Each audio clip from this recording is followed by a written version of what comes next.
Well, the general philosophy course consists of 8 topics.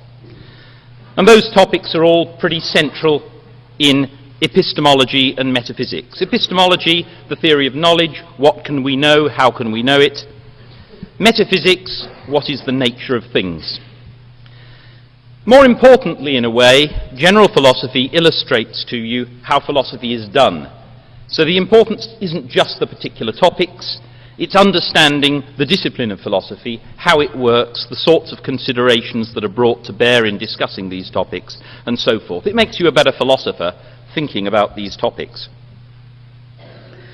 And it's got some historical focus. You'll find that 7 out of the 8 topics are introduced through literature of the 17th and 18th century. Not a lot. Typically on each of these topics you'll have one reading that goes back to what we call the early modern period. Now you might wonder why that's so. You came here to study philosophy, not to study history. Why should you be interested in what happened 200 or 300 years ago? Well, the point is that these problems became evident there for a good reason. Certain things were happening in the world. A scientific worldview was largely replacing, or at least augmenting, a predominantly religious view. And a lot of these problems naturally emerged then, and they remain important today. But because the problems emerged then, a lot of the labels that we use when discussing these problems are inevitably historical. If you don't know what Cartesian dualism is, for example, you will be lost in a lot of modern discussions as well as older ones. So you need to know something about what Descartes said, not necessarily because the way he said it was remains particularly important today. It's not that we now are going to take his arguments as the last word, but because the discussions today still reflect the language of the past in some ways, you need to know that. So I've given some examples there of the sorts of labels we get. Welcome to those who've just arrived. One of the things I said at the beginning of the lecture was that we start a bit late. You haven't missed very much. I'm well aware that you have a bit of a job getting here. You might notice as you come in that I put handouts at the door.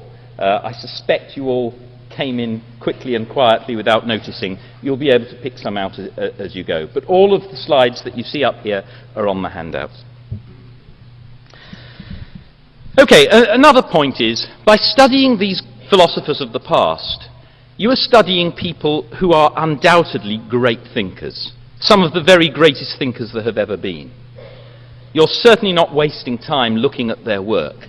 There are still plenty of insights to be gleaned from them. Another point about studying philosophy historically is to do with interconnections between topics.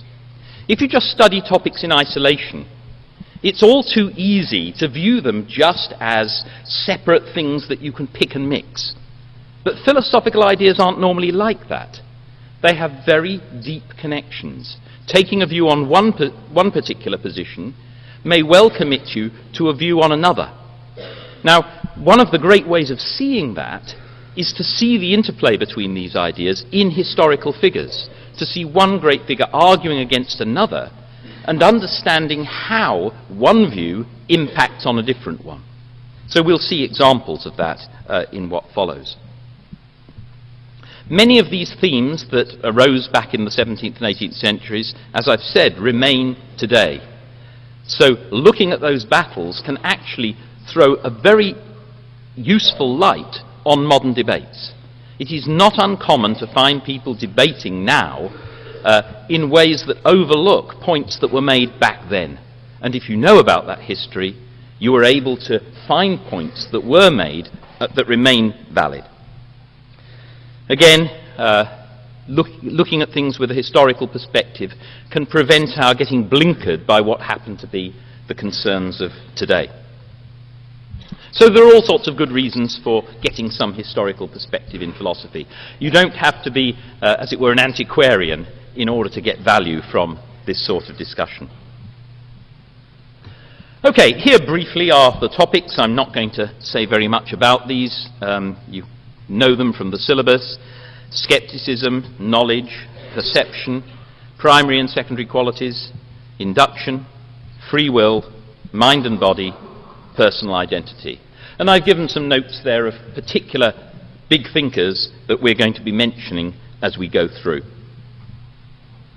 So in this lecture and the next, I'm basically focusing on an historical perspective, which I hope will enable you to see how all these different topics tie together, why they arose when they did, why they were so important, and why many of them remain important.